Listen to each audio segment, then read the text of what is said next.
अस्सलाम वालेकुम friends, welcome back to Top Smarties. Drama serial Mahnoor, जिसमें आखिरकार जैन को दिलावर साहब के मुलाजमीन से सारी हकीकत मालूम पड़ चुकी है कि महविश ने ही महानूर को किडनैप करवाया है। तभी तो महविश के साथ जैन अपना रवैया वलीमे पर बहुत अच्छा कर लेता है कि ऐसे महविश को यकीन ही नहीं आ रहा ये जैन है। अब जैन जरा भी भिनक डालना नहीं चाहता महविश को कि वो महानूर के बारे में सब जान चुका है।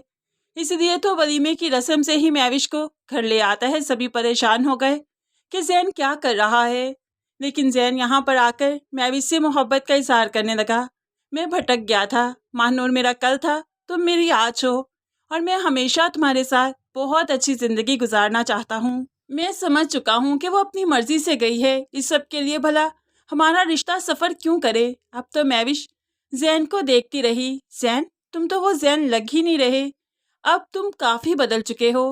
तो ऐसे में जैन कहने लगा, हाँ, तुम्हारी मोहब्बत ने मुझे बदल कर रख दिया। मुझे एहसास हो चुका है, मैं यकीन कर चुका हूँ तुम्हारी मोहब्बत पर। महविश तो खुद को दुनिया की खुशकिस्मत तरीन लड़की समझ रही है कि जैन भी उससे मोहब्बत करने लगा है।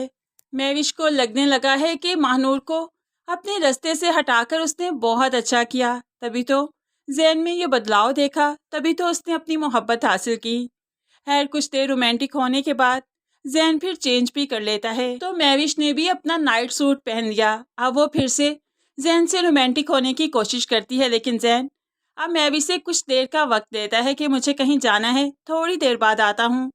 महविश तो काफ़ी हैरान है जैन के इस रवैये से। जैन के जाने के बाद भी वो बैठी सोचती रही कि आखिर जैन में इतना बदलाव एकदम से कैसे आ सकता है। पहले तो सारी रात ये घर में नहीं था, और अब इस बदलाव की क्या वजह है। खैर, महविश की तो सोच भी वहां तक नहीं जा सकती जहां तक जैन पहुंच चुका है। जैन घर से निकलने लगा तो मदीहा बेगम रोककर खुशी का इजहार करती है, जैन, मैं आज बहुत खुश हूँ। कहाँ जा रहे हो तुम? प्लीज महानूर को एक डरावना ख्वाब समझकर भूल जाओ, वो एक बुरा ख्वाब ही तो था, और क्या। और महविश के साथ तुम्हारी जिंदगी आई नो बहुत अच्छी गुजरेगी। तुम्हें फख्र होगा अपनी माँ के इस फैसले पर। तो अब जैन भी मायूसी से कहने लगा, कुछ बुरे ख्वाब हमेशा के लिए आपका पीछा करते हैं, आप चाहकर भी उन्हें भूल नहीं सकते। लेकिन है, मैं तो भूल चुका हूँ और महविश के साथ आगे बढ़ चुका हूँ, आप फिक्र मत कीजिए। माँ तो मुस्कुराने लगी और जैन यहाँ से मारिया के घर आ जाता है, क्योंकि ये दोस्त ही तो हैं जिनसे जैन अपने दिल की बात करता है। तानिया भी यहाँ पर मौजूद थी। तो जैन अपने बदले हुए रवैये की वजह बताने लगा कि महविश को ज़रा भी भिनक नहीं पड़नी चाहिए थी, मैं उसकी असलियत तक पहुँच चुका हूँ। उसी ने ये सब कुछ करने के लिए उसने एक बड़ा प्लान बनाया है, जिसमें दिलावर साहब के मुलाजमीन भी शामिल थे, मामू मोमानी भी शामिल थे, और जफ़र भाई भी है। इन सब की मास्टरमाइंड सिर्फ महविश थी।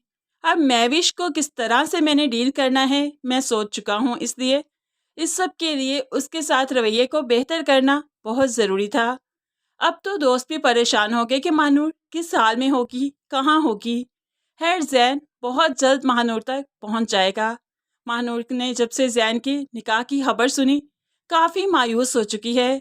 अपना जेवर भी उतार कर फेंक दिया और रोने लगी। सिकंदर सेठ आज महानूर को बाजू से पकड़कर बाहर डाइनिंग टेबल पर लाते हैं कि ये सारा तुम्हारा घर है, सब कुछ तुम्हारा है, तुम हुक्म चलाओ मुलाजमों पर और बैठकर खाओ पियो ऐश करो।